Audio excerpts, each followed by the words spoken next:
Welcome to Ryan's Running Reviews in partnership with Roadrunner Sports, and today we're taking a look at the HOKA Anacapa 2 MID GTX, and we're also compare it to last year's version to see what changed. Let's hike with it.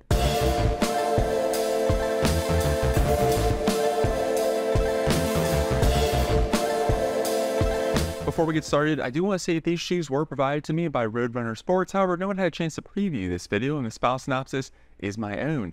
I'd also like to say, please leave a like on the video and consider subscribing. Here we go. The Anacapa is classified as HOKA's day hiking boot, great for those that want some extra support, cushioning, and comfort for those outdoor activities. I will say, I think it holds up quite well and can go beyond those day hikes, potentially being a backpacking boot for some. HOKA does have their own dedicated long hike boot, which is called the Kaha. It's basically similar to this, but has a bigger midsole, wider base, and just kind of beefed up a bit. There are 4 different versions of Anacapa. This is the MID GTX or Gore-Tex version, meaning it's waterproof. There's also a low GTX edition, and then you have the mid and low non-GTX edition. So 4 different versions to pick, but we're taking a look at the Gore-Tex upper Anacapa 2 here today. As far as stats go, the Anacapa 2 costs $195, a $10 increase compared to last year, and we do gain a significant amount of weight, going up roughly 1.5 ounces or about 10%, now bringing us to a total of 18 ounces for a men's size 10. A little bit disappointing to see the weight go up that much, mainly because I was really happy with how much last year's version weighed.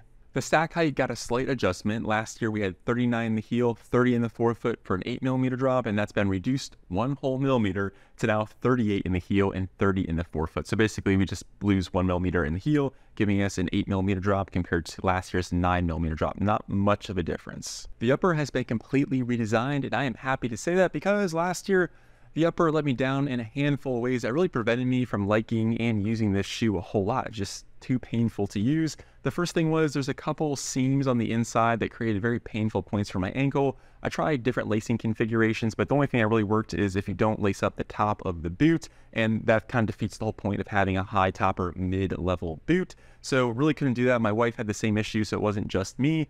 The other thing is the heel counter was kind of flimsy, and you can kind of feel it if you run your fingers down the inside. You can feel where this kind of flimsy piece of plastic starts, and it just wasn't that sturdy. So if you change direction quickly or put a lot of energy through the back half of the shoe, it kind of dug into your ankle and just didn't feel very supportive, and honestly kind of hurt more than it helped.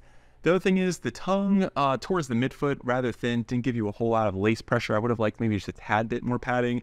And then the toe box, pretty flimsy. Toe guard, I should say, really flimsy. So if you kick rocks all the time like I do, because that's how hiking goes sometimes, you really felt them just because you just had this thin piece of material at the top, which gave you some protection, but not a whole lot, especially for a full-blown hiking boot. And I'm happy to say they changed all of those issues, and I can report that I am very happy with the upper here on the Anacapa 2.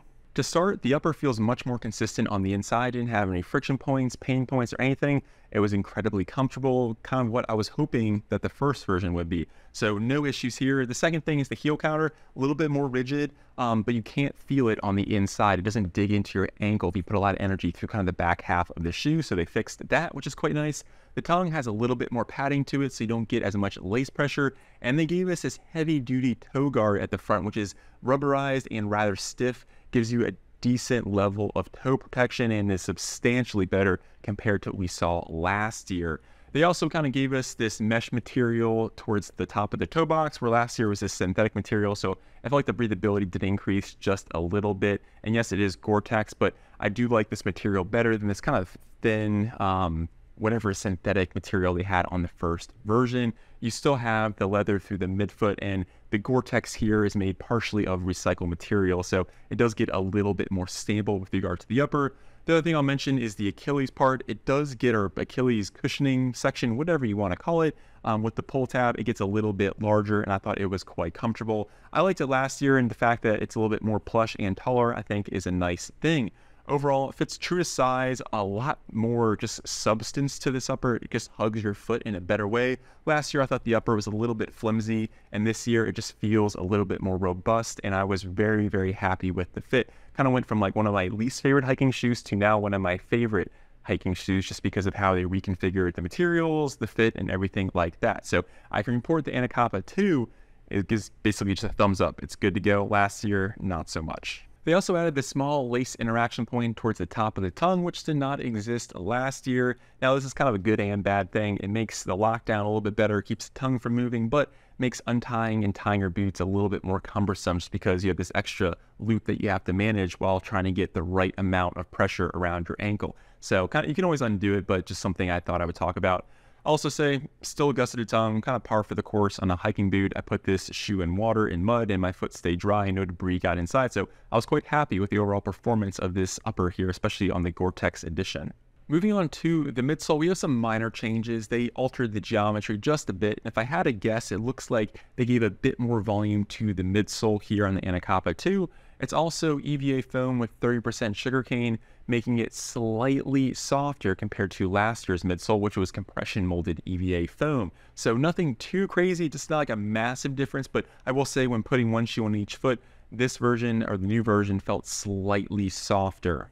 I was really surprised with how easily this shoe twists and bends, kind of moves with your foot. So if you're someone who likes a more rigid hiking boot, this might not be for you. But for me, I liked how it performed. You have the swallowtail heel in the back that gives you a little bit of extra guidance and stability. And then you have the late stage meta rocker towards the forefoot, which kind of rolls you along in a non-aggressive manner. You have the early stage meta rocker at most of HOKA's running shoes, which are meant to kind of get you up on your toes and going, which is not what you want from a hiking boot, which is why they added the late stage meta rocker. It's a little bit more stable. But overall, I really liked how this midsole performed. You don't really feel many rocks under your foot. I don't think there's a rock plate or anything, but the midsole is just so thick and dense that you really don't feel any of those sharp objects directly underfoot.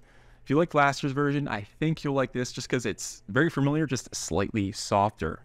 Moving on to the outsole, it's still that Vibram Mega Grip rubber with 5mm lugs. They did change the lug pattern ever so slightly. I didn't really notice it all too much. I was actually quite impressed with the performance of the traction. I felt like I was able to trust it going up and down rock scrambles in both wet and dry environments. So I was happy with the outsole traction, no major complaints from me. Overall, I'm quite happy with the updates. The only thing I'm not happy about is the fact that we gain roughly 1.5 ounces here for a shoe or boot that looks awfully similar. However, they completely fixed the upper, has a much more premium feeling to it, and I have no problem at all recommending this as a day hiking shoe or even a backpacking boot as well, especially if you don't want to spend the extra money to get the Kaha, which is also a bulkier option.